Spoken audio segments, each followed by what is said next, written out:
실질적으로 이 판 자체는 아마 그 안에 찾아보면 있었을 거예요. 분명히 자리가 기운 좋은 데가 있었을 텐데 지금 뭐 시멘트로 다 이렇게 해놔가지고 하는데 예전에 있던 그 정치가 없어져가지고 사실 조금 아쉽습니다. 아쉽는데 나무들은 여전히 있네요. 나무들은. 그 다음에 저쪽 청령 쪽은 좀 약간 퍼진 듯한 바위인데 간호람에서 와서는 사실 풍수적으로 뭐 이러쿵저러쿵 얘기하기 좀 그러긴 한데요.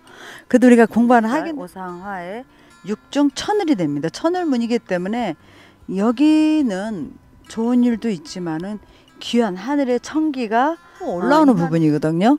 치고 올라와가지고 쭉 차고 올라서 자리를 만들었는데 이거는 혈로 치면은 도렬에 해당되고 아까도 말씀드렸듯이 이게 뭐 안녕하세요. 상군의 풍수지리학 도지혜입니다. 이 간호람은 충청남도 서산시 부성면 간월도리에 위치한 암자로 조선초 무학대사가 창건하였고요.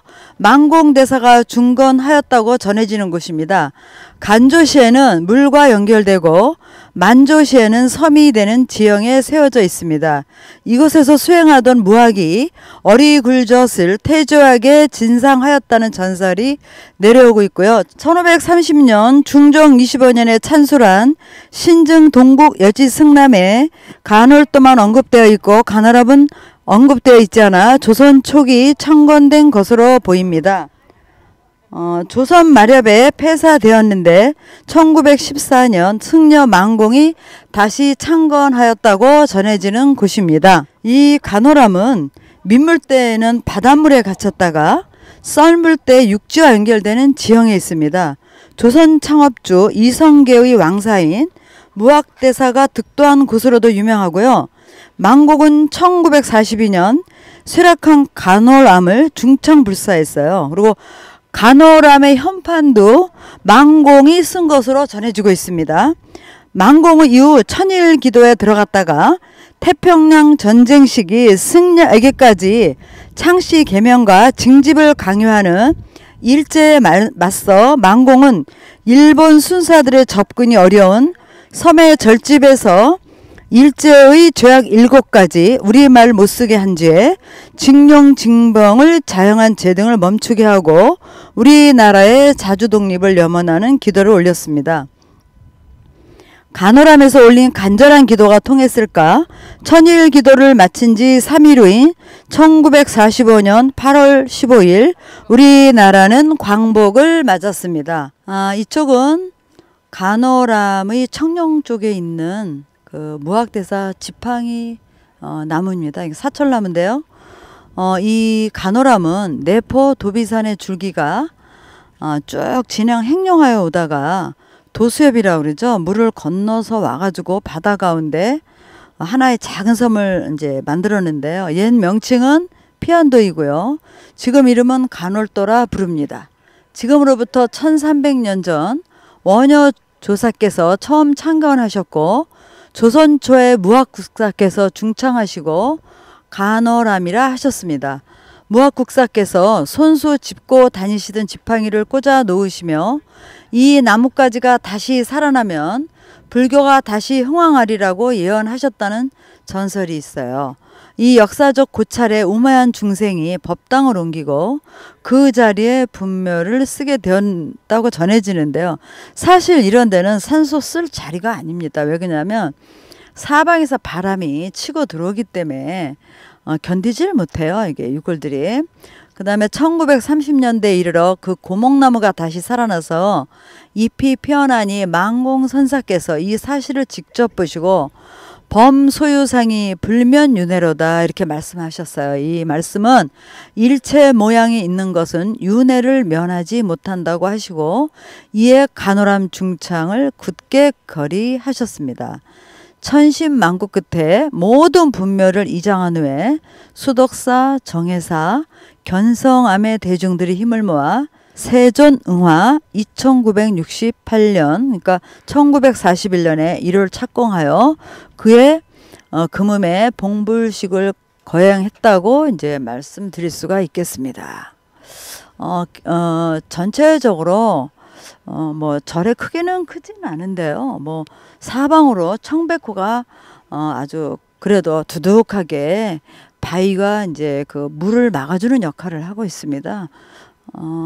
뭐 바닷가에 있는 절로 저는 간호람을 굉장히 이제 좋아하는 절인데요. 제가 굉장히 좋아하는 사찰이 하나인데 예전에 있던 그 정치가 없어져 가지고 사실 조금 아쉽습니다. 아쉽는데 나무들은 여전히 있네요. 나무들은 여전히 있고 사방이 아주 좀 그 바다로 삼면이 둘러싸여져 있고 참 고맙게도 이 지금 그 맥이 내려온 걸 보시면은 이제 도수협이지만 그래도 전체적으로 도배선에서 온 그 맥선 자체가 팡파지막 이쪽으로 이렇게 감아 돌았는데 옛날 그 선사님들 그 땅을 보시는 그 해안들이 대단하시고요.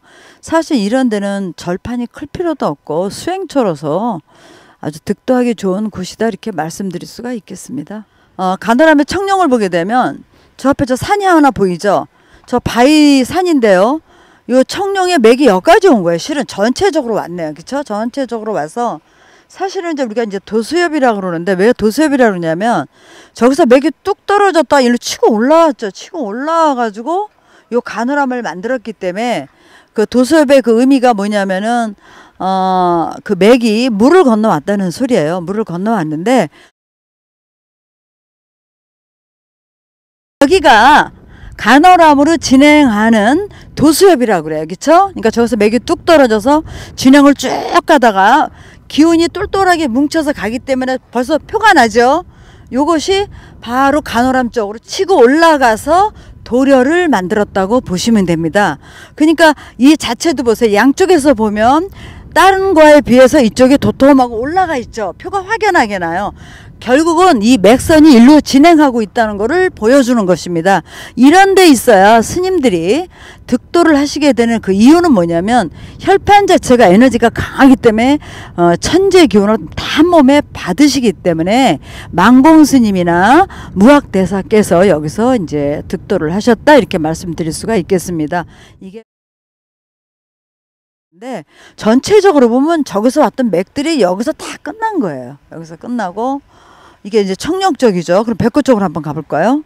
여기가 이제 그 간호람의 그 용맥이 끝나는 부분이에요. 그렇죠? 끝나는 부분인데 이걸 이제 우리가 전순에다 얘기할 수가 있겠죠. 그러니까 사방이 이 안반이 아주 크게 두둑하게 떡판처럼 펼쳐져 있다 이렇게 이제 볼 수가 있습니다. 여기는 간호람의 백호 쪽입니다. 백호 쪽인데 청룡에 비해서 백호 쪽이 높아요. 청룡 쪽이 아주 널찍하게 그 판이 크고 백호 쪽은 바짝해서 응축된 기운이 더 에너지가 세다고 이렇게 이제 볼 수가 있어요. 그래서 전체적으로 하나의 그 판이 형성이 돼 있어요. 판이 형성이 돼 있고 아주 그 안쪽으로 바위를 한번 보세요. 바위의 금이 어떻게 돼 있냐면 이쪽은 잎석에 비슷하면서 바위가 이렇게 안쪽으로 응축이 다 됐어요. 이렇게 응축이 돼 있고 그 다음에 저쪽 청룡 쪽은 좀 약간 퍼진 듯한 바위인데 간호람에서 와서는 사실 풍수적으로 뭐 이러쿵저러쿵 얘기하기 좀 그러긴 한데요. 그래도 우리가 공부하는 학인들로서는 뭐 얘기를 해야 되니까 제가 하고 있습니다. 전체적으로 요거는 이제 우리가 혈로 보게 되면은 이건 도렬이에요. 그쵸? 도렬에 해당되기 때문에 쟁반 같은 형상을 띠고 있다. 어떻게 보면 달 하나가 뜬 걸로도 우리가 이제 표현할 수가 있는데요. 은쟁반에도 비유할 수가 있고요. 금쟁반에도 비유할 수가 있고요. 그렇습니다. 바다에 뜬 달 하나로도 우리가 형상을 얘기할 수가 있겠죠. 나름 참 아쉬운 점이 있습니다. 옛날에 왔던 그 맛이 없어져 가지고 조금 아쉬운 점은 있지만 좋습니다. 이 간호람은 이제 원통 보존이 주 건물입니다.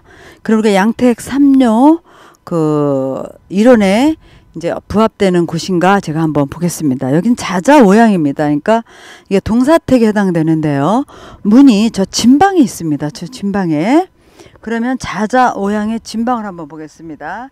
일상생기, 이중오기, 삼화연년, 사중육살, 오상화의 육중 천을이 됩니다. 천을문이기 때문에 여기는 좋은 일도 있지만은 귀한 하늘의 천기가 임하는 곳이기 때문에 이쪽에서 공부를 하시게 되면 귀한 인물이 될 수 있는 그런 자리다 이렇게 이제 말씀드릴 수가 있습니다.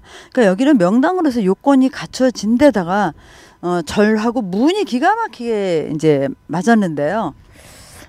이게 쉽지가 않아요. 사실은 쉬운 것 같아요. 우리가 옛말에 남양집에 살려면 3대가 적선을 해야 된다 그런 말도 있듯이 간어람은 여러 가지 조건을 다 갖추고 있다.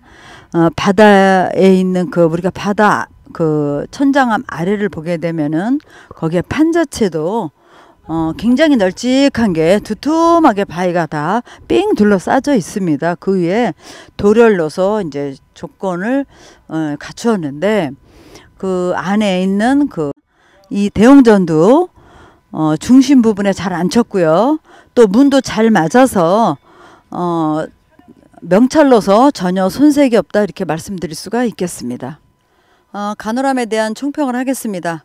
이 간호람은 바다 한가운데 뜬 연꽃에 이제 비유하시면 돼요. 연화부수형이에요. 연꽃 한 송이가 피어오르는 이제 그 형태를 띠고 있다. 도비산에서 이제 온 그 맥이 부석사가 있는 그 도비산에서 온 맥이 우리가 지금 여기 밀물이 들어올 때 그 물이 차는 곳 있죠. 입수령이죠. 입수령 쪽 부분이 그 과엽처에도 해당돼요. 육지에서 뚝 떨어져 가지고 거기 확 조인 다음에 치고 올라오는 부분이거든요. 치고 올라와 가지고 쭉 차고 올라서 여기 자리를 만들었는데 이거는 혈로 치면은 도렬에 해당되고 아까도 말씀드렸듯이 이게 뭐 쟁반 하나라도 비교하지만은 바다에 뜬 것이기 때문에 저는 연화부수라고 보고요. 바다에 한 송이 핀 연꽃이다. 그래서 이 자리는 굉장히 귀한 곳이고요. 망공스님 이런 분들이 이제 득도하셨다 그러는데 득도할 수 있는 에너지를 아주 응집돼 가지고 갖고 있다. 응축됐죠. 아주 응축된 그 바위가 판을 깔고 있기 때문에 여기서는 굉장히 좋습니다. 그리고 이제 아까도 저걸 보게 되니까 예전에 여기다가 이제 사람들이 묘를 갖다가 이제 뭐 썼나 봐요. 근데 묘로서는 왜 안 맞냐면 이 돌들이 거의 이렇게 좀 작용력이 판이 좀 양쪽으로 보게 되면 금이 상당히 많이 가 있어요. 실질적으로 이 판 자체는 아마 그 안에 찾아보면 있었을 거예요. 분명히 자리가 기운 좋은 데가 있었을 텐데 지금 뭐 시멘트로 다 이렇게 해놔가지고 볼 수가 없습니다. 참 애석하고요. 그리고 예전에 있던 이제 그 간호람이 갖고 있던 그 소박하고 시골집 같은 그게 이제 하나도 없어요. 저도 오늘 보고 이제 깜짝 놀랐는데 그게 좀 아쉽지만 사실 이런 데 와서 우리가 마음을 이제 이렇게 답답한 사람들 있잖아요. 사방이 트여서 근심 걱정을 다 덜어내기에는 굉장히 좋은 이제 터라 이렇게 말씀드릴 수가 있습니다. 한번 기회가 되시면 바람도 쐬실 겸 또 마음이 울적하고 답답하실 때 오시면 다 털어낼 수가 있는 그런 이제 사찰의 하나다 이렇게 이제 말씀드릴 수가 있겠습니다. 하여튼 오늘은 여기까지 하겠습니다. 감사합니다.